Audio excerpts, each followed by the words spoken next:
What's up? I'm B, and welcome to my channel where we talk about all things YouTube drama and current events. So, today we're going to be talking about Paul and Morgan, their book about intentional dating, and pretty much all of the problems that I found in it. There were some good pieces.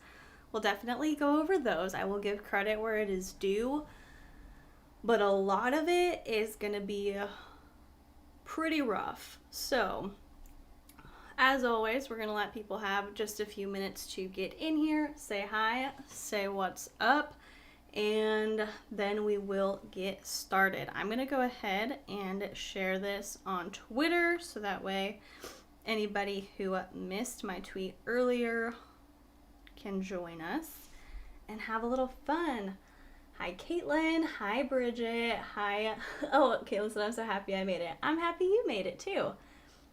Count Von Wilson said, OMG, yay, I made it. Didn't sleep in. Woo. Hi, Akira. Hi, Katie. Hi, Leah. Hi, Caitlin Hale. Squirrellock said, OMG, I made it live. Don't forget to like the chat. You guys are awesome. Hi, UA. Hi, Courtney. Hi, Carolina. I'm so glad y'all are in here already. Alright, so, like I said, just give me 1 minute. I'm going to share this on Twitter, and then y'all will have my attention. I am not being rude and looking at my phone the whole time.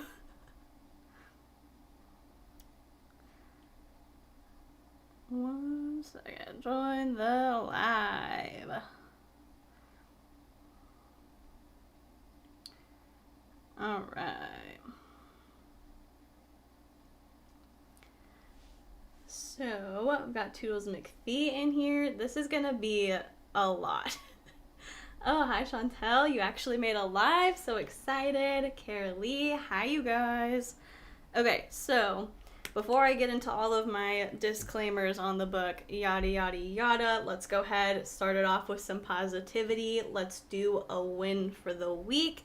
As we've been doing in the past few weeks, I really enjoy this, and I think it's just a good way to kind of celebrate the small things and some big things, and just have some positivity in the chat before we get into me being very upset. Madison said, yay, I made another live. Hello, beautiful people. I miss Lovely B. Hi, Madison. Hi, Caitlin. Hi, Oscar. All right, so win for the week. This past weekend, I actually got to go up north in my state and got to spend a lot of time outside in the pine trees. I love being up in the mountains and like out in the wilderness, and I got to do some journaling out there. It was so cold. It was like 30 degrees and snowing. It was incredible, and honestly, I just felt like being in that nature, in that element, in that weather was so refreshing and so good. So that was my win. Now y'all need to let me know what your win for the week was. Like I said, I know it's only Tuesday. In the past video, I was like, it's only Tuesday, but entire past week, what's up? Pink as a Fling Mango said, I'm here and with a new name. I recognized your picture. I was like, ooh, somebody spiced it up. Squirrellock said, aced my presentation today. Nice, good job. Caitlin said, I got my very first tattoo this past weekend and I can't stop looking at it. I'm in love with it. That's awesome. Leah said, focused enough to finish a library book over the weekend. Nice. Carolee said, Blaze had her spray on Monday. My vet found a cyst on Blaze, 5-year-old guinea pig, left ovary, as well as a massive cyst on her right ovary. Ooh, well, I hope that Blaze is going to be okay. Toos McPhee said, decided to open an Etsy shop. Ooh, what are you selling? Marty McFlone said, my win is that it's finally cold enough for sweaters and hot tea. That's the best weather, when you can finally have hot tea and just be cozy. Nice and cozied up. Kaylin said, win of the week. I cleaned my room and organized, and I'm just vibing so hard right now. That's awesome. There's nothing like sitting in a clean room or a clean house. Like, everything is clean. There's nothing left to do. You can like light a candle and just relax. So nice. Leah said, yes, the clean room vibes are life-changing. Absolutely. Bridget Lynch said, my parents celebrated their 30th anniversary today. A win for the whole family. That is an awesome accomplishment. Congrats to your parents. Happy anniversary to them. Count Von Wilson said, my win is that I had a medical procedure for the first time and it went well, and I'm proud of myself for that real self-care. That is incredible. I am so happy that everything went well and it was safe. Pink as a Flamingo said, win for the week is I've interviewed for a promotion to be an epidemiologist for our state, and I have a good feeling I'm going to get it. I am sending you all the promotion vibes, good goal accomplishing vibes. I hope that you get that promotion. That would be so cool. Carolee said, Blaze is doing much better. Thank you. Her hormones have settled down so much since her surgery. That is really good. Oscar said, I fully moved in finally. That's awesome. Nothing like a new place too. Clean house or moving into a new place and having everything settled. So nice. Madison said, don't forget to give this live a like. Yes, thank you. So I guess that's a good transition into this. My disclaimers on this video. So this video is going to most likely, I don't want to put it out into the world, but I have a feeling that it might get limited ads, because if we get to the part that I think we're going to get to, I might have to end up splitting this video into two, because I do have so many notes, and so we might do one half today, one half Thursday. In any case, there's going to be a lot of talk about sex. This is their guide to intentional dating, and it is very heavy on the purity culture, which I have a massive problem with. We will get into it, but it's probably going to get demonetized, which is fine. But when a video gets demonetized, it also kind of gets suppressed because YouTube can't make as much money on it, so they don't necessarily put it out to as many people as they would if it was fully monetized. So if you could give the video a like, if you could share it, so people can join in on the combo and we can really have a full, well-rounded discussion with lots of people seeing it, that would be great, number one. Number two, this book, it's 80 pages, so it's kind of like a mini book, an essay, whatever. This book is written to be directed towards Christians. And so obviously there's going to be a lot of talk about Christianity, about typical Christian beliefs, about the church, stuff like that. So a lot of the things that I'm going to say are going to be directed towards people who also have that belief, and kind of presenting alternate ideas for them that still kind of align with what their beliefs may be. Any religion, belief system, way of life, I don't care, is welcome here and encouraged to participate in the chat. But just know, if I get a little bit preachy, I'm not trying to preach to somebody who doesn't have those same beliefs. I'm not trying to say, you should believe this. I'm talking to those people who would be Paul and Morgan's audience. So I just want to put that out there. Kira said, I'm animating while listening to this, so I'm not going to type very much. Totally cool. Just glad to have you here. Chantel said, my win is that my mom passed 6 weeks of recovery post-op, and she's healing amazingly other than a little infection. That is incredible, because she had surgery with her brain, right? That's got to be such a nerve-wracking thing. And I know that the surgery went well, or the operation went well, but I'm really glad that she's recovering well too. Kona Bumble said, hey B, just hopped in. What's up? Brooke Widner said, I love everybody's win. Such a good idea. It's so fun to hear everybody having good things coming in. You guys know about, it's like novellas. Yeah, kind of just, it's like a little tiny book. Leah said, yes, I'm agnostic, so I can't relate to that part, but you do a great job of covering these topics. And Oscar said, always love your perspective on this kind of stuff. Thanks, guys. Yeah, I love that, not everybody has the same belief system, and I don't ever want to come across as saying, you should believe this. This is what you should do. But talking to kind of the ideas that Christians or typical Christians or the church put out, all that kind of stuff. It's a lot, and I want to especially make it clear to those people who do believe what Paul and Morgan have to say and do follow them, that these ideas might not be the best, that there are alternatives, that just because Paul and Morgan are young and look cool, like, you don't have to follow it. They have a lot of antiquated, old school, harmful ideas, and I want to get these out of here. I'm done with them. We're over it. So, it's gonna be a lot. I'm gonna try to keep myself calm. But, all right, so we're like 10 minutes in already. Let's go ahead and just get started. So this video is about Paul and Morgan.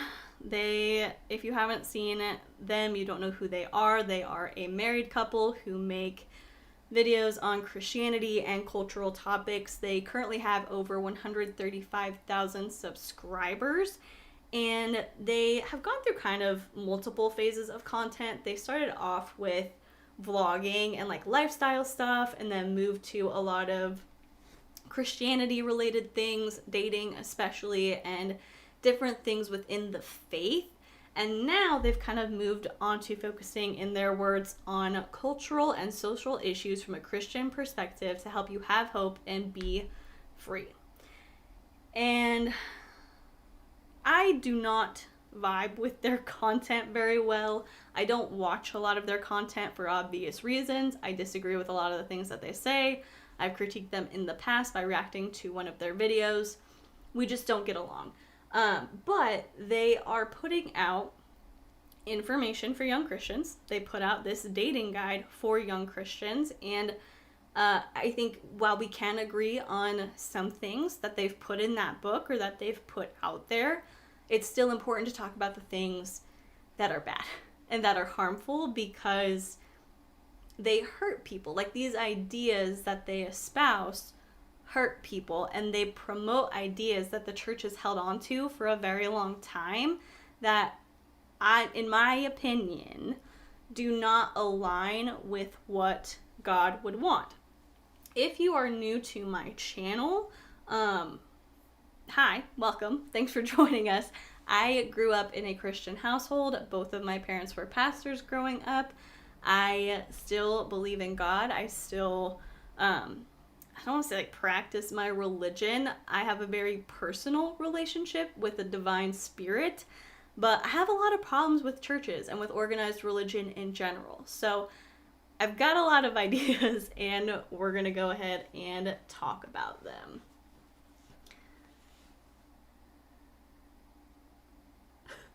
Bumblebee0 said, I'm irrationally irritated that Paul and Morgan are attractive. It upsets me when icky people are attractive. Yeah.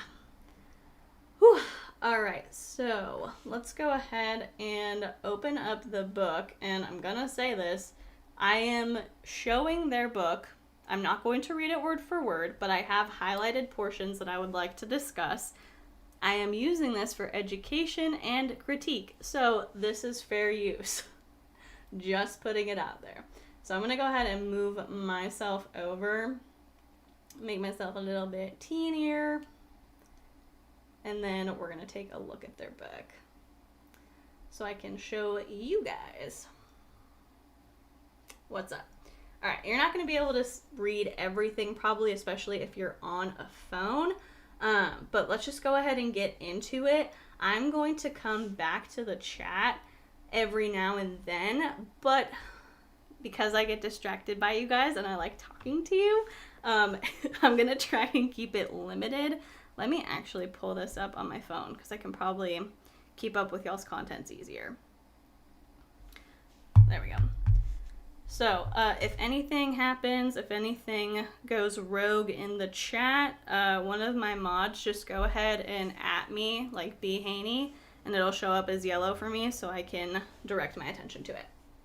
But, so here's their book, Intentional Dating, from YouTube personalities Paul and Morgan, Your Need to Know Questions Answered. This is cute. I like it. There are some formatting issues that I have been told the publisher is aware of and working to fix. It literally says that when you buy it on Kindle. It says, we know that these problems exist. We're working on it, but this book is from last year, so I don't know how long it takes to fix those things. First, they just go into the table of contents. They go into what they're going to go over, acknowledgements, and the preface. And let's go ahead and let's read this real quick. So it says, the casual approach to dating has left so many young people asking the question, how did I get into this mess? Physical boundaries are being crossed, hearts are getting broken. We're here to show you a better way, a God-honoring way.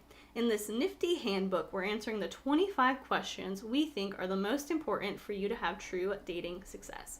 So in the first paragraph of the preface, physical boundaries are being crossed. This lets you know that Paul and Morgan are going to focus a lot on physical things, on sexual things. And it kind of, let's be real, it's a juvenile approach to think that romantic relationships, like the most important thing in romantic relationships is the physical. And that's the biggest problem that we have to deal with. Just putting it out there. Our culture likes to say, it's only dating so you don't need a plan. If it feels right, go for it. Don't put boundaries on your fun. There are no mistakes, only experiences. However, we've seen time and time again how this line of thinking so easily leads to unseen pain, regret, and compromise. Our desire is to take a biblical approach to our relationships.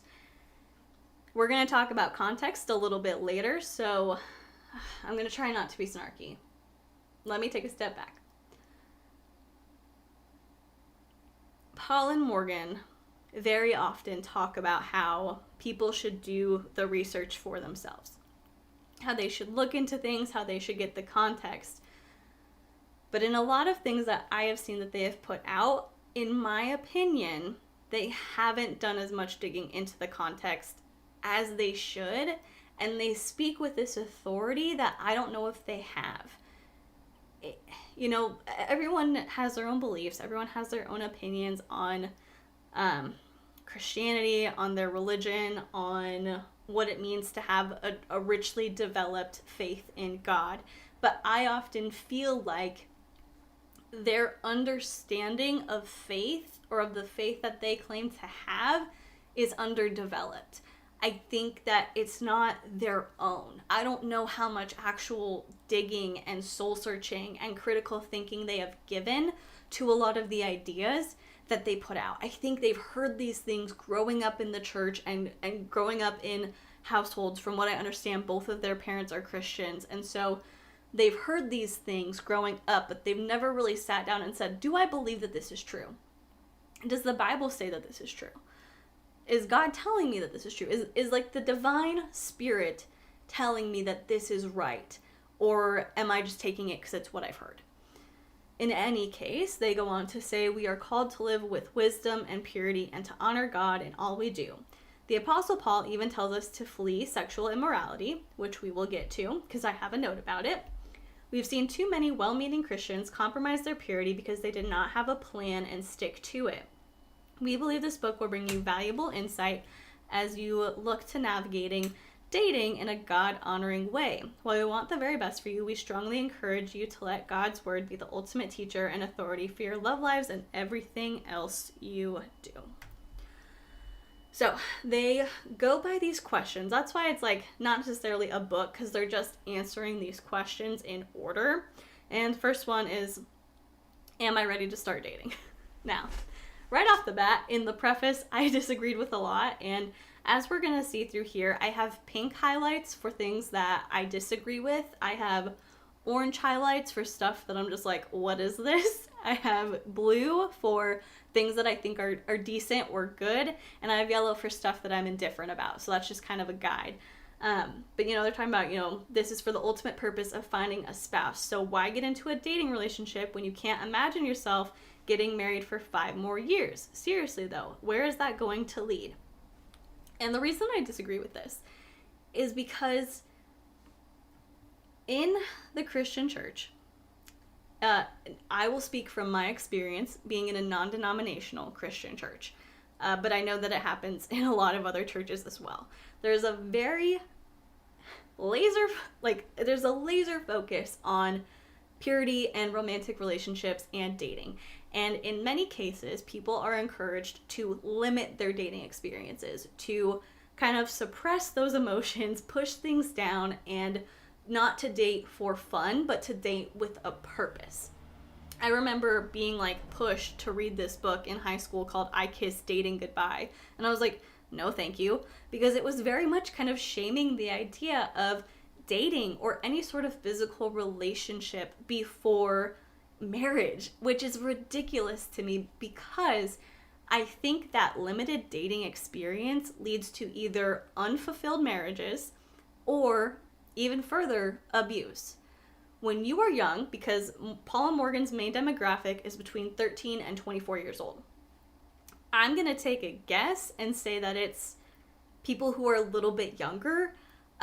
Most 24-year-olds I know aren't consuming a lot of this kind of content. It's, this reminds me of stuff that we were encouraged to look at in high school, like early teens up until 18, 19. And so when you're talking to a teenager, telling them to limit their dating experience, that is going to keep them from understanding what behavior they want to accept and what kind of person they want to be with. Because I will tell you right now, if I ended up marrying the person that I was dating when I was 17 or 18, I don't think I would be very fulfilled. We were extremely fundamentally different and we agreed on basically nothing. But it was my first serious relationship and it was his first serious relationship. And so we stayed together for a long time and just kind of fought through really not getting along because we wanted to be in this relationship. And if I had married him, I don't think I would be very happy. So you have to date people, you have to date around in order to know how you want to be treated and what values you find important. I don't think that you should get into like a serious relationship with somebody who has a difference than you that you don't think you'll be able to get past. I mean, like, if you think about the things that are really important to you and the traits that you really want your spouse to have, you start dating a guy who you find doesn't have those things or is the exact opposite of what you want. Obviously, don't get into a serious relationship with that person, but you can go on dates and have fun. Moving on. Oh, I love that. Carolina said you learn a lot from dating, the good, the bad, and the ugly. Exactly. So moving on, let's talk about like asking what your motivation is and how if you're not ready to get married, you should ask God to give you contentment until the time is right. And at the end of each of these little questions, well, for most of them, I believe it says either like note from Paul, note from Morgan. And this is just something that I was just like, what? They said, I'm not taking Sally to the movies, Mom. We're still in elementary school, talking about how you shouldn't let other people around you pressure you into dating before you're ready, which is fine. If you're not looking to date somebody, you're not looking to get into a relationship, you don't have to.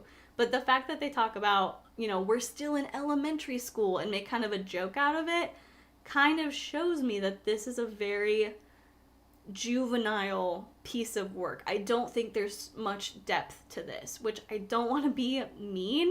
I don't want to be rude, but this just feels like it was written by people who are very immature. Moving on though. So they say, where do I find someone to date? The singles at my church are strange. Talk about how you can meet people at your church. You can meet them through mutual friends or a campus ministry. Yada, yada, yada. We've got one bad thing and one good thing. This I'm not going to go too deep into, but it says a little known secret is that even after you graduate, you can still make guest appearances at events, parties, and worship nights. Not that I, Paul, have ever done this. This is bad advice. If you are somebody in Paul and Morgan's audience and you have graduated high school, do not go back to high school events looking for a wife. Just don't. You shouldn't do it. You really shouldn't. And I honestly don't think that you should be looking for your future wife at high school events, especially after you've graduated. Don't be that guy. Moving on though. The first good thing that we've got, is that dating apps might be worth a try. Morgan and I met on one, and you see how that worked out. If you go the dating app route, just make sure you're being wise and cautious. This is a little bit more progressive, saying it's okay to meet people online, go to a dating app, and in terms of just being wise and cautious, if you're meeting somebody on a dating app, you're meeting them in person, tell a friend, tell your parents, tell somebody that you're going to do this. Get the person's first and last name and their phone number if you can. Hopefully you already have it, and let people know where you're going, just as a pure safety aspect. So they talk about, the big takeaway is to put yourself out there and try new things. Great. Love it. Paul and Morgan met on Tinder. It is funny though, he said, "Yep, you heard me right. I don't think I'd give Tinder glowing recommendations at our dating apps for finding serious relationships, but it worked out for us." Good for them. I like that they're open about it. Next, this is again another thing that I'm not going to go super deep into, but they said, "I don't recommend actively searching in bars and clubs though, just being honest."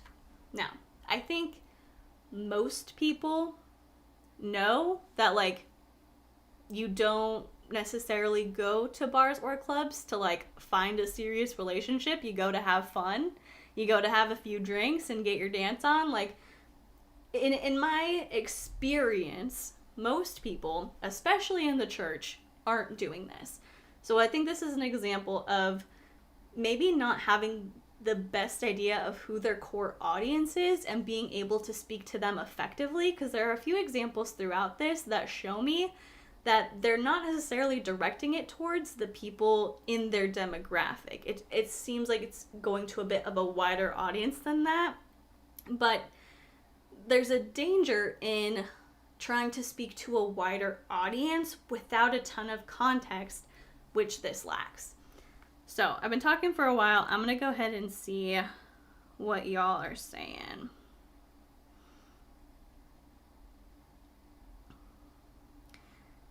Peak Jacques said, it's so important to date people. Fantastic if you found your soulmate first go, great, but for most people, it's necessary to meet others to help us figure out what our personal boundaries are. Exactly. Marty McFlone said, "I'm queer as hell, so dating for the sake of marriage was not a possibility until about 2014. Not that Paul and Morgan have my best interests in mind anyway." Yikes. Yeah, Paul and Morgan, they don't go into any of their views on the LGBTQ plus community in this, but we know they're not good. We know that they're not what I would support. Chrisick said, "And I don't say that as all Christians are like that, but a lot of people use religion to repress people and what they want and how they develop in life." Yeah, absolutely. All right. Marty Flone said, "Go to high school to find a serious relationship." Sure. Thing Sting said, "They did not say to go back to high school after graduating to meet a potential spouse." Right? That's so weird. But moving on, I'm going to see if there are some more recent comments because mine's a little bit behind. Kat the Fantastic said, "I don't have much experience with this because my first boyfriend I'm still with, we didn't go through dating either. We just sort of chilled." Yeah, and that's great. I'm not saying that your first boyfriend, boyfriend, girlfriend, whoever, could not be your spouse. If it works out, that's great because you're going to save yourself a lot of heartbreak. But I do think there is value in not limiting yourself and not saying, well, I shouldn't date until I'm ready to get married, because there's going to be a lot to learn. And you don't always get that if you have a very limited experience. But all right. Back to the book. So, number 3, how can I tell if someone is interested? This is just kind of basic stuff that you would probably find in a teen magazine. The person's being very friendly, they have prolonged eye contact, they're singling you out in groups, yada yada yada. They also say just because the guy or girl is friendly doesn't mean they're for sure interested in you, so just be aware of that. Great. be discerning, figure out if it's like that's just their personality or maybe they're dropping a hint, blah, blah, blah. Next question, as a woman, is it okay to make the first move? They said if you feel as though the Lord is leading you to reach out to the guy you're interested in, then listen to the Lord and no one else. Which, again, for a Christian audience, I think this is good advice. I would just kind of say, I don't know. This sounds very preachy, but again, if they're talking about dating from a Christian perspective, I get it. And I like that they said, hey, if you want to, go for it. But they also don't necessarily go super deep into talking about how the guy should listen for the Lord. Like, the guy should listen if the Lord is telling him to reach out to a girl. It's very much just, as a girl, if you feel that, then go for it. But we can't win them all. We win very few, so that's fine. They also say, if you put yourself out there, you ask the guy on a date and he's not interested, just take that tumble and keep rolling. Good advice. Not everybody who you're interested in is going to be interested back, and you just got to keep moving on. So that's pretty good advice. Now, on to question 5. As a guy, how will I know when to make the first move, and how do I ask her out? This is just really kind of basic stuff. Kind of just say, hey, step up, put yourself out there. I'm not suggesting you ask out every Christian girl you see, but I'm not saying not to. Wink, wink. Weird. But whatever. None of this stuff is too horrible, so we don't need to go really deep into it. He says, I just encourage you to be honest, be clear, be bold, take a risk. That's advice for anybody, I'd say. If you're interested in somebody and you want to spend more time with them, ask them out. They do this very rudimentary quiz on, is this more than a crush that I'm feeling?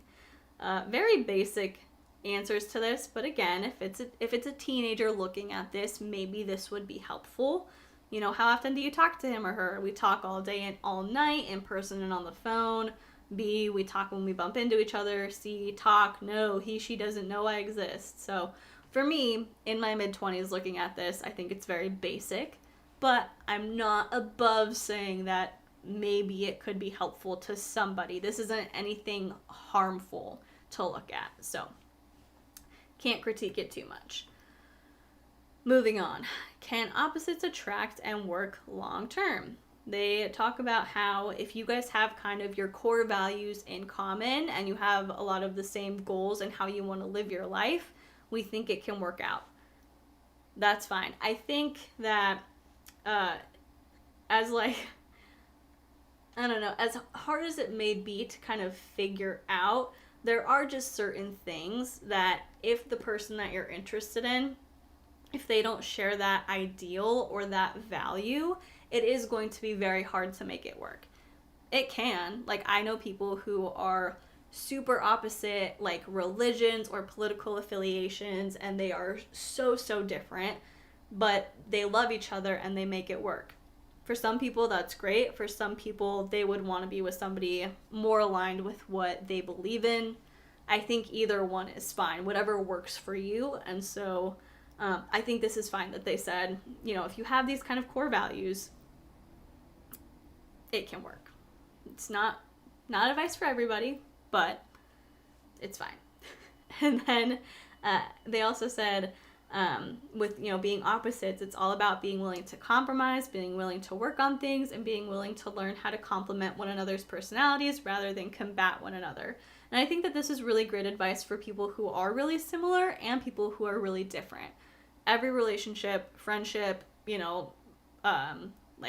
friendship, work relationship, romantic relationship, at some point you're probably gonna run into some conflict with each other, and it's good to know how to work through that and then end up being better afterwards. And so I like that they included this, and they didn't make it seem like, your relationship is gonna be perfect and you shouldn't fight, because a lot of people, in Christianity don't talk about that. They don't talk about the imperfections, about how stuff sucks sometimes, about how you will go through phases in your marriage where you are looking at your spouse who you love dearly and thinking, if they don't stop chewing that way, I'm going to lose my mind.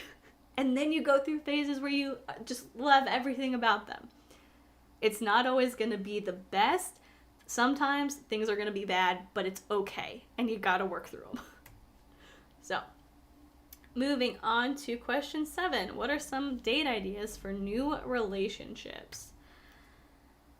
Again, you could find this in like Teen Vogue or a Christian dating magazine. Very, very basic. But for teenagers, it's fine. I like how they said, the nerdy, visit comic book stores in town. Very stereotypical. Good job, guys. Moving on, though. There's nothing too bad in here. Just kind of talking about, getting to know them better. That's all that matters. Have fun, relax, and enjoy the possibly awkward yet exciting times. Nothing horrible in here. So good for them. They made it through a question that was pretty decent. Peak Jacques said, I'm getting the vibe that this book is for 16 to 25-year-olds. I don't know. I could be totally wrong. Count von Wilson. I could see that. Oh, what did Count say? Maybe I lost it. Count von Wilson said, maybe for confused teenagers and very sad, unconfident adults. Yeah, I mean, their demographic is 13 to 24. I think it's mostly going to be teenagers. But moving on. So the next one is talking about any tips when it comes to texting and phone calls. There was nothing horrible in here other than, this wasn't horrible, but they said excessive texting and talking on the phone early in a relationship can lead to premature emotional bonds and infatuation. You still don't have a great read on whether this relationship is going to last. And they really kind of enforce that idea that you shouldn't talk to them too much, because if you do that, if you have this premature bond and infatuation, you're going to want to have sex with them, which is, I don't know, I could see it happening, but it's a bit of a leap. To this, I will say, talk as much as you want, but also just make sure that that connection is there in person. Moving on. How do I know if I'm taking it too slow or too fast? And in this, they talk about how if you want to get married within the first week, maybe take a step back, or if you're known to drag your feet, let the other person know, which are two very extreme things. But at the end, they give this example of after 3 years of dating, you notice that your person and every single person in your life is asking you about marriage. If you immediately shut down or get upset because how dare they bring up marriage? It's only been 3 years. It's not time. You're probably moving too slow and you need to rethink a few things. Now, when you are a teenager, say you start dating somebody at 17, at 20, you absolutely do not need to get married. This is something that isn't going to be super outrageous, but let's just have a bit of a chat about it. So, at age 17, you start dating somebody. This is just an example. You get to 20 and people are like, oh, hey, when are you going to get married? That is so premature. Like, that does not even need to be a conversation for a lot of people, especially if they grew up in a sheltered home, in the Christian church, in that community, and they've been told to have limited experience in dating. Because a lot of the push to date or to get married, to date with the intention of I'm going to marry this person, get married young, is so people can have sex. Like, it just is. That is why so many people jump into getting married when they are religious, because they want to be able to have sex without feeling guilty about it. And without having proper experience dating other people, figuring out what you like, what you don't like, how you want to be treated, who you actually have not only a physical attraction to, but an emotional and friendship attraction to as well. Without having that, you're gonna end up in a bad spot in most cases. I don't want to be a hypocrite. I got married at 21 after dating my husband for less than a year and a half. That's just facts. I would say that in my experience of all the people that I know, our relationship is the exception to the rule. Not to like put our relationship or anything on a pedestal, but I know so many other people just like me who got married at the same age, after the same amount of dating, sometimes more, sometimes less, and so many of them have ended up getting divorces. And I don't think there's anything special about my relationship with my husband. I think it just happened to work out. I think we'd each dated enough other people to know when we met each other and when we started dating that this was the relationship that we wanted. But with other people, when they have such a limited experience, it doesn't work out like that. And it ends in divorce, unhappy marriages, or worse than that, abusive marriages and relationships, which is dangerous.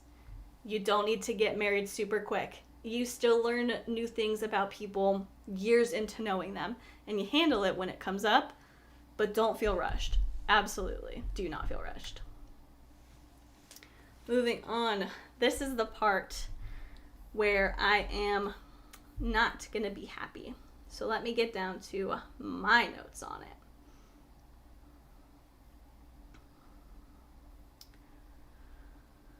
Whew. All right. Number 10. Before I get into it, because I'm going to go off on a bit of a rant, I feel. Let me see if there's anything anyone wants to say. Melissa Boomer of the Night said, I was married at 24 after dating 8 months, been married 30 years. That's awesome. That's so cool. And I think at 24, like, as you get older, you know a lot quicker. Like, after you've had a lot of life experience and kind of come into your own as a person, you definitely figure out really quickly what you do and you don't want. Well, that's awesome. Only 8 months. Wow. Oscar said, I think maturity is probably also a factor. Absolutely, yeah. Madison said, my first marriage doesn't count. I was stupid back then. That's why marriage is cheap and divorce is expensive, because it's worth it. That's funny.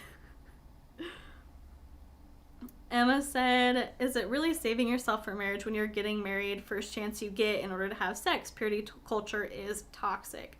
Totally agree. So toxic.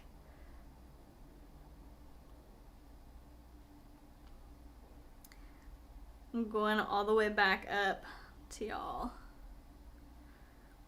What y'all were saying earlier. Oscar said, I cannot imagine being 13 and hearing this kind of stuff. It would give you such weird expectations for relationships. It really would. And let me tell you, because I grew up hearing stuff like this. And you gotta figure it out for yourself. You have to break away from these sort of conventional things and ask why. Why am I being told this? Why am I being expected to follow this? Is this really what I believe? And I think if a lot of people did, they wouldn't follow a lot of what Paul and Morgan are saying. And I don't think Paul and Morgan would follow it if they really dug into a lot of it. But in any case,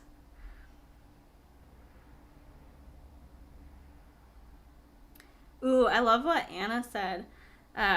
I'm 30 and just found the love of my life, but the only reason why I know this is good is from what I've learned on the road. Exactly. You have to have life experience. You have to have dating experience to know these things. And like I said, as you get older, you're going to know a lot quicker because you've gone through that. That's just from what I've seen, how I feel. But, all right. Moving on. Question 10. Should I tell the person about past sexual sins? And I'm going to be very clear about this. Sexual sins is a very broad thing, but we basically know that Paul and Morgan are talking about having sex before marriage. Now, in the Christian church, it is very often talked about how it is a sin to have sex before marriage and how you should save yourself until you are married to keep your sexual purity. I think there are a lot of verses and a lot of parts in the Bible that can give us a little bit more insight into what sexual immorality means. And I think there's a lot to dig into. So I just have lots of problems. But let's go ahead and get into what Paul and Morgan say about it. So, should I tell the person about past sexual sins? Like I said, many things could fall under this technically, but they're talking about sex. So they talk about how if you see yourself marrying the person, they deserve to know your past. I'm not saying you have to go into details or anything, but it's only right that you let them know that they are not going to be your first. If you are with somebody, you know that you being a virgin is very important to them, you should probably let them know. Same way if they feel like they don't want to be with somebody who's ever shoplifted. Be straight up. Like, you don't want to be hiding things in your past. If it's something that's important to them, that's fine.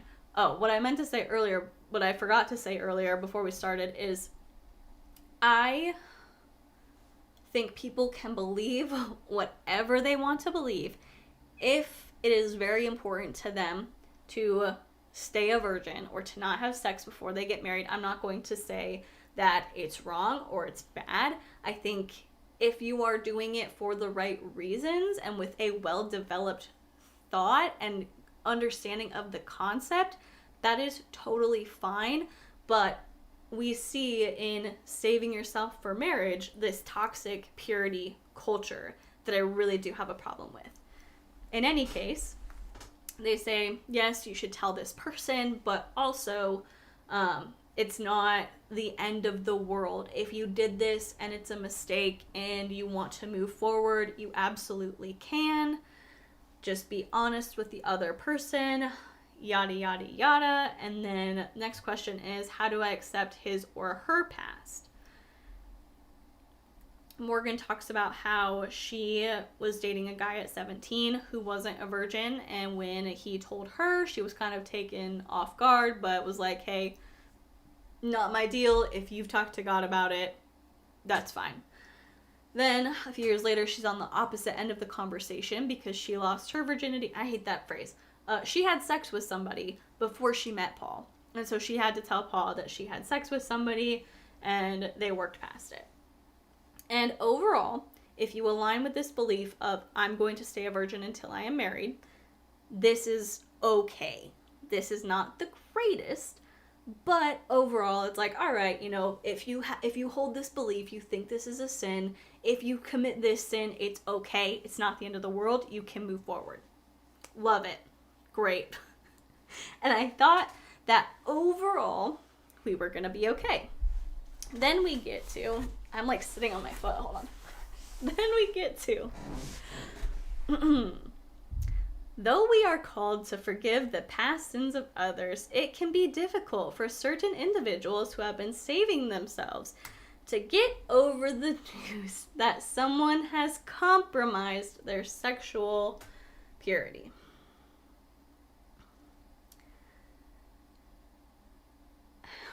I'm going to remain calm. I'm going to be constructive about this and be clear and not scream. If you follow me on Twitter and you saw my tweet about screaming into a void for 5 minutes, this is what it was about. So, sexual purity. We saw in the preface that they talked about Paul saying that you should flee from sexual immorality. Paul is an important figure in the Bible. He is a very prominent figure. He writes a lot of letters and gives instructions to a lot of other churches that are newly developed who are stepping away from different religions and joining in the believing of Jesus as Savior and therefore becoming Christian. Paul gives them a lot of advice. There's been a lot of debate over whether Paul was celibate or if he was married. At the end of the day, it doesn't matter. Paul had a belief that people put too much focus on sex, that it took away from things that they could actually do to impact the world and to make a better change and to make it a better place. The fleeing from sexual immorality. A lot of this comes from 1 Corinthians chapter 5 through chapter 7, where Paul says, if you man should only sleep with his wife, and a wife should only sleep with her husband, and further down, if you are a virgin, remain that way. So people love to take that, flee from sexual immorality. Wives should only sleep with their husbands, husbands should only sleep with their wives, and they like to put that into a little box that says, look, Paul says that you should only have sex with your husband or your wife.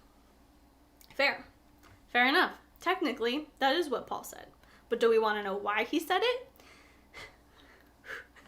He said it because he was writing letters to the church in Corinth because they were having some problems. You see, Paul was writing to them because he had heard and been told that within the church of Corinth, there was a lot of incest going on. And there was a lot of people in the church sleeping with other people's spouses. There was a lot of cheating on the people who you had made promises to and promised to be committed to. And this causes a big problem because back in biblical times, the church was like the center of the community. If you went to that church in your area, you ate with these people, you spent your time with these people, you worked with these people, you did charity with these people. If you went to the same church in the same area, you were all kinds of connected. So Paul said, hey, stop sleeping with people in your family and stop having sex with people who aren't your husband or your wife. And also, if you're a virgin, if you haven't had sex yet, that's fine. Stop focusing on sex. That doesn't have to be your biggest, the thing that you are the most focused on and worried about in this world, because you are chasing after something that really isn't going to make that much of a difference for you. Yeah, sex is great. Sex is fun. Sex can bring you closer to people.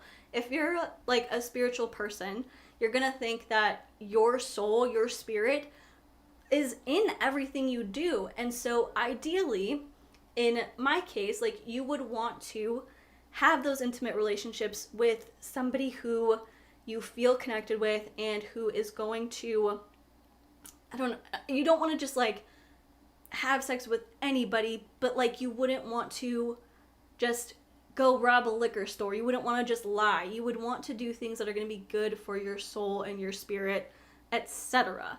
And so stop thinking about just having sex. Wait a little bit. This isn't going to be the biggest thing in your entire life. This isn't the biggest thing in your world. Focus on things that actually matter.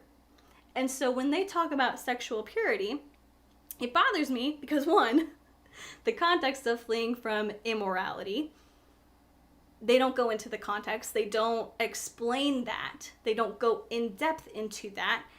And two, sexual purity is a pervasive problem in the church that hurts a lot of people. And why? Why do we focus on sexual purity? One, because it's easier to control somebody when you have put shame on their body. When you have said this very natural human thing that lots of people like to do and that feels good and is literally just a natural part of being a human, this thing is shameful unless you do it in this way.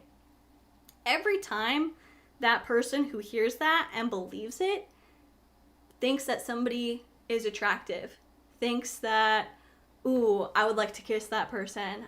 They get a little feeling in their stomach. They get a little feeling further south. Like every time they experience that physical attraction, they are going to be reminded of the church. And they're going to think about the church and they're going to say, oh, I don't want to be dirty. I want to be pure. But what do you do when you've been raised your entire life to think that sexual purity means remaining a virgin until you're married? What do you do if you follow that and you believe it, you wait until you're married? What do you do on your wedding night when you have sex and you're not pure anymore? Because, right, sexual purity means you've never had sex. Now you have. And yeah, you had it with your husband or your wife, but you're not pure. So how do you reconcile that? How do you say, I've spent my entire life working at being pure, remaining pure, and now I'm not anymore? What value do I have? How do you deal with that guilt? It's literally a cluster. It's something that makes my brain feel like it's going to explode because people love to focus on sexual purity because it's a way to control people. It's a way to control your congregation, because we don't hear about integrity purity. Like we don't hear about money purity, about honesty purity, about making sure you don't lie, or making sure that you don't work on Sunday, because that's in the 10 Commandments. The Sabbath, that is for rest and for worship. You better not work. That's not a requirement of being in the church, is to not have a job that makes you work on Sunday. So why is it this one thing that's so big and so pervasive and so harmful and so hurtful to so many people? That was a bit of a rant. Let's see what y'all have to say.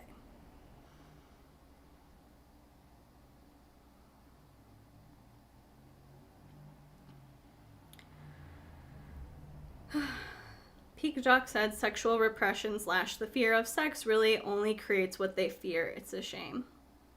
Absolutely. Marty McFlone said, "Oh man, the Church of Corinth was having swinger parties."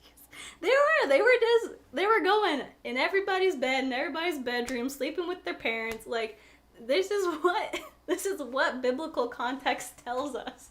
They were going wild over there, and people were getting pissed off at each other. And so he was like, chill. Only have sex with your spouse. Stop cheating on them, because it's causing problems. Marty McFlone said Paul was just jealous. Nobody invited him to the parties.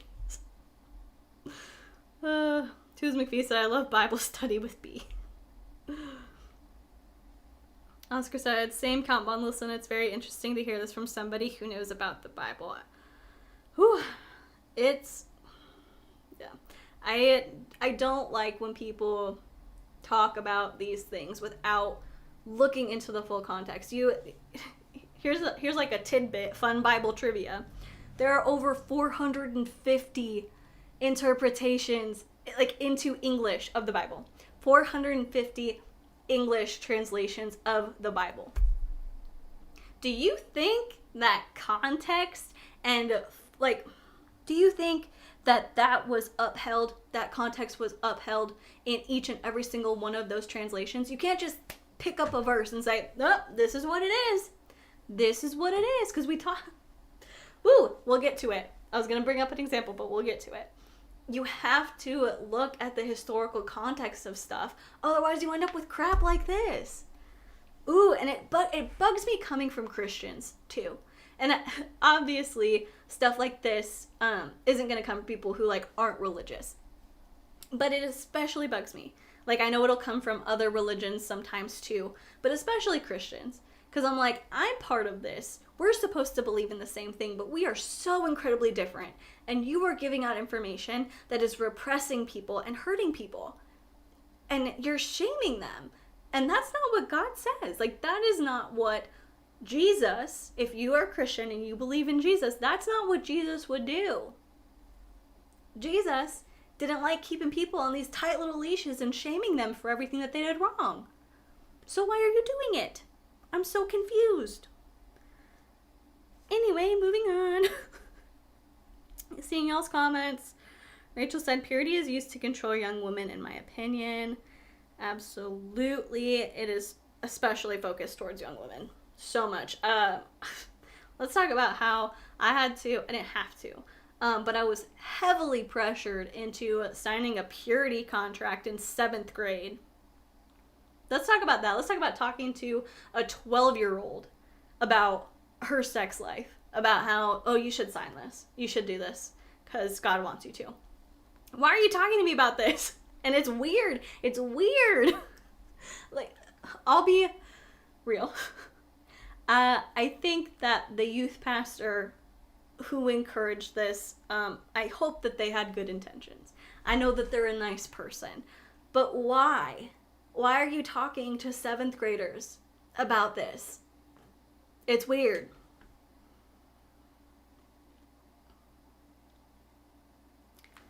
Count Von Wilson said, So glad you brought up the harm of purity culture after marriage. I've heard stories from people who have been really hurt by it. It's rarely talked about how marriage doesn't make it go away. That marriage does not make it go away. Things that have been ingrained in you don't just disappear because you said I do and sent off your little marriage license to the court. Like, it doesn't make it go away. And then Marty, this is a really important point, not to be potentially triggering, but it also villainizes people who have been in sexual scenarios against their will. Absolutely. How are you going to tell somebody who's been assaulted that they're not pure anymore, that they lost their purity? Sucks to suck. You're not pure anymore. You had sex. What? Like, not only is the entire idea of sexual purity so just misrepresented, in my opinion, but how do you think it makes them feel? How are they going to move on from that? How is somebody who didn't get a say and when they lost their virginity, how are they going to reconcile that and move on? Because they lost it. They're not pure anymore. It's ridiculous. Madison Ray said the church needed to calm down. They just needed to chill for a second. Martin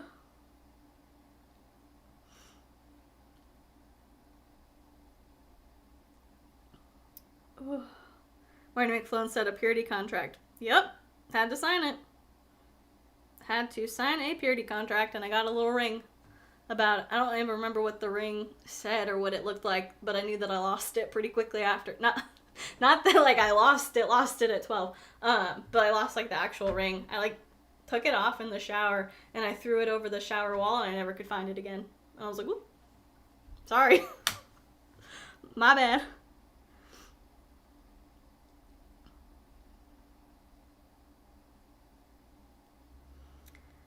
Ooh, alright. Yeah, Chantel said sexual assault is hard enough to get through without religious guilt on top of everything. Absolutely. Oscar said, B, what's that gross analogy? A used napkin or something messed up like that. Ooh. I don't know. It's like you can't get a booger out of a napkin or something. I don't know. There's so many, like, different, like, analogies or comparisons people like to make that are just completely degrading and dehumanizing. It's just unnecessary, 1000%. But I'm gonna go ahead and, check how long we've been on here. So we've been on here for an hour and 2 minutes. Okay. We are about halfway through the book. So let's go ahead. Let's get to page 43. And then we're gonna break it off. And then we'll do the next part on Thursday. If you all are into this, if you want to hear the rest of it. If we get to the end of this and y'all are like, that was good, that was enough, we definitely don't have to finish it off. But there are a lot of things in here that I was like, what is happening? We need to talk about it. Kira said a flower that gets a petal taken off each time. Oh my gosh. Oscar said, I hate that so much. Chantel said, and no one wants a chewed up piece of gum. Oh my gosh, I hate this. I hate it. All right, moving on. Let's get past this. It's gonna come up again though, because here's something that I put in a note later. I'm like, why are these questions in such a weird order? Like, they continually throughout the rest of the book go back to purity culture and like go back to sex, and it's just weird to me that they wouldn't put them all in one section, even if it's multiple different questions. Why they wouldn't have them together? In my theory, it's because they're doing that sort of thing where it's like, no matter what happens, no matter what we talk about, remember, go back to this. Remember, relate it to this. You can't forget about this. Because again, it's a way to control people. Moving on. Question 12. What's the difference between a flaw and a red flag? I do think that after I've been so irritated at the last question, this is okay. It starts out all right. talking about how, you know, you gotta be on the lookout for these things. Some stuff, it's just a flaw, you can work past it. Some stuff is a little bit more serious.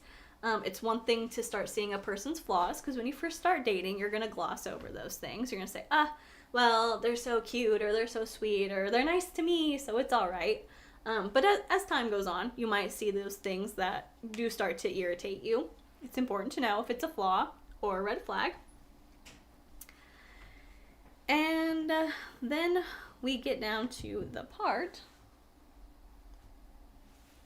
where they say, if you notice the guy you are dating is physically aggressive, doesn't take no for an answer, or doesn't respect boundaries, get out of there. Perfect. That is not what a godly relationship looks like. If you notice your girlfriend is extremely hostile, does not trust you even though you've given her no reason not to, or she continues to push to be the leader and cannot respect the biblical rules in dating and marriage, get out of there. Now, I am not going to go into what they're referring to, which is wives submit to your husbands, which is men should be the leader of the relationship. In my first video that I did about Paul and Morgan, I did a whole other history lesson about it. Essentially, this is just another thing that has been taken out of context, and the fact that they're talking about if the dude's physically aggressive, if he doesn't take no for an answer, if he doesn't respect boundaries, that's a red flag. If the woman won't submit to you, that's a red flag. This is so imbalanced. Why isn't it if the woman doesn't trust you, if she violates your boundaries, if she doesn't take no for an answer, if she disrespects people around you, like, why are these so different? It's like physical aggression from a man and failure to submit for a woman, which is, again, a verse taken out of context. I will put a link in the description to that first video I did on Paul and Morgan if you are more interested in the context behind that. But next, there was something kind of decent afterwards. Going into a relationship, you have to prepare yourself for the possibility that you might start liking someone and then come to find out that they're not actually the one for you. Then you must be prepared to walk away rather than push those feelings of discomfort and unease down and risking those things taking a turn for the worse, which we see so often. Yep.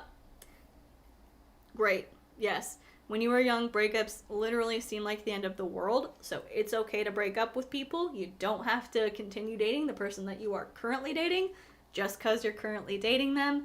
And again, this is why I would encourage you to date multiple people, so you can know like that this is actually somebody who you could see yourself with long term, or you could see yourself marrying, because when you have such limited dating experience, that scope is just kind of lasered in. You don't see the big picture. You just see, I'm currently dating this person, they want to get married, I want to get married, let's do it. So I appreciate that they put this in here, even if it was right after something that I hate. Continuing on though, this one's another good one. This is another good one. They're talking about how they are different, how they have kind of different attitudes and different levels of discipline, and that is okay. And then they said, we have learned that instead of fighting one another's flaws or trying to fix them or get rid of them one way or another, we can just let God teach us how to see the beauty in the flaws and the growth in ourselves that we could have if we just let God do his thing. This is a sweet thing to say. Everyone's going to have annoying habits. Everybody's going to have flaws. You can't change a person. You just got to say, is this going to really like get to me? Is this a really big deal? Or is it just, this is something kind of annoying, but I love you anyway. So again, not trying to say that relationships are perfect, letting you know that you're going to find things about the person that you love that you don't necessarily like, and it's okay. This is good. All right. I take it back. We're not going to make it to 43 because they said, how do I set physical boundaries without sounding like a jerk? What should those be and when should we set them? I have a lot of thoughts on this, and I know it's going to take me off on an incredible tangent, and I have to drop off my ballots, mine and my husband's presidential election and local election ballots in the box before it closes. So I'm not going to stay on here and make this a little bit longer because I want to make sure that I respect my civic duty and I vote. So we'll go ahead and stop there, and I'm just going to get some closing thoughts from y'all, see what you are saying, and then we'll wrap this up. Leah said making healthy relationships into gender roles. Exactly. Courtney said toxic masculinity. Kaz said my absence only education seemed to be aimed at both men and women, but there was definitely an overemphasis on women safeguarding men's eyes from their sexual bodies. Don't even get me freaking started on modesty. Oh my god. I hate it. I'm somebody, I mean, I don't know, I don't dress like, I don't even like to say revealing because that has a bad connotation. Let's just say my daily wardrobe is leggings and a t-shirt. Like, that's pretty much how I dress. Not super form-fitting other than the leggings, like my cleavage isn't out, whatever, but I don't care what anybody else wears. I don't care wear what you like, wear what you enjoy, wear what makes you feel good. And the Bible says if a man's eye causes him to sin, he should pluck it out and toss it into a fire. So don't tell women what to wear, how to dress, to avoid tempting men. Keep yourself under control. Like, I don't want to put somebody on blast because they would know who it was if I gave this example. Let's just say, if the person that you're with, let's say in a heterosexual relationship, if your husband has a problem with staring at a woman who's dressed with like cleavage showing or like a really short skirt, if he has a problem with staring at her and not being able to like look her in the face and have a conversation and be a normal person, that's not on the woman. That's on your dude. Like, figure that out. Ask, why can't, like, really? Are you good? You can't just see her as a person? You gotta look at all these physical things. You can't just talk to her like a normal human? Moving on. I could go on so many rants. Paperback Attack ASMR said they had me in the first half. I love it. It's like that little meme had us in the first half, not gonna lie.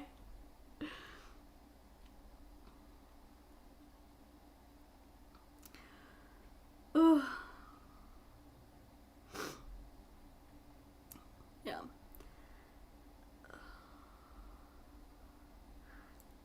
Rachel said, why can't it just be if your partner, not if you're a boyfriend or girlfriend? Yeah, they move on a little bit further in there into if your person, XYZ, which I think avoids the boyfriend-girlfriend part, but it's definitely not for any sort of inclusivity because we know how they feel about anybody who's not, like, a cis heterosexual. They're not very inclusive. So it's not any sort of, hey, we should make this so that anybody can read it. It's probably just getting tiring to say if you're boyfriend or girlfriend. So they switch to if you're person, XYZ.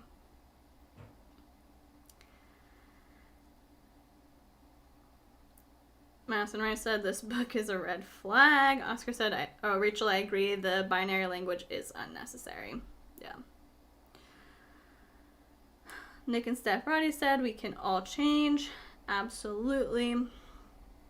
As you learn and grow, you can understand new things, new perspectives, and I'm not exactly sure which part you are absolutely, like, specifically referring to, but I agree with the sentiment in general. Melissa said, I mean, yeah, it's all just so confining and bigoted that it kills all healthy sexual relationships. Yeah, absolutely. All right, y'all are talking about voting. Heck yeah, vote, baby.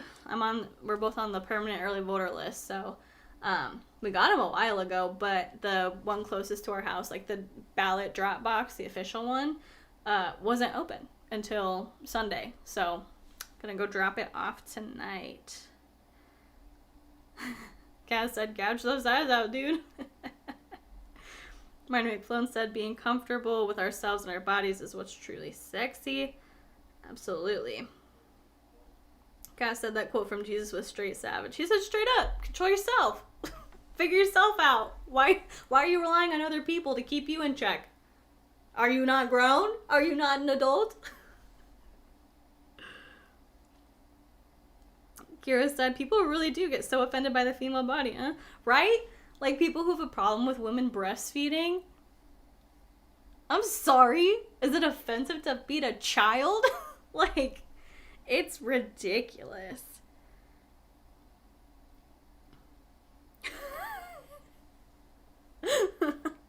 Marty.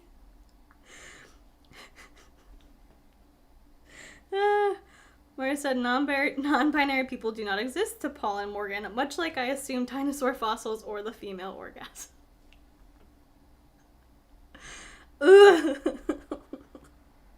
You're funny. I mean, with the way they talk about it, I don't know how far off you are. But that is all I've got. Like I said, I gotta run. I mean, I still have time. I'm not gonna, like, miss the closing of the box, but that's all I've got for now. If you want to finish this out, if you want to finish going through the rest of the notes and the points that we have, we can definitely do that on Thursday. Let me know either on Twitter or you can comment on this video when it's done processing. If y'all have had your fill of Paul and Morgan, do not be afraid to say so, because I wanted to talk about things that are interesting to you and that can foster cool and collective conversations with everybody on the channel. I don't want to alienate anybody or put out something that y'all are like, we're really not into this. So just let me know. And with all that being said, thank you guys so much for hanging out with me. Thanks for watching. Thank you to those of you who have liked it. Oh, I'm pretty sure we're less than 50 away from 7K, 7,000 little family members here. So if you want to share the video or share my channel with somebody who you think would enjoy it, I would be super grateful if you would do that. But with all that being said, I'm going to go ahead and let you go. Thank you so much for watching. Please be kind to people, and I will see you in the next one. Bye.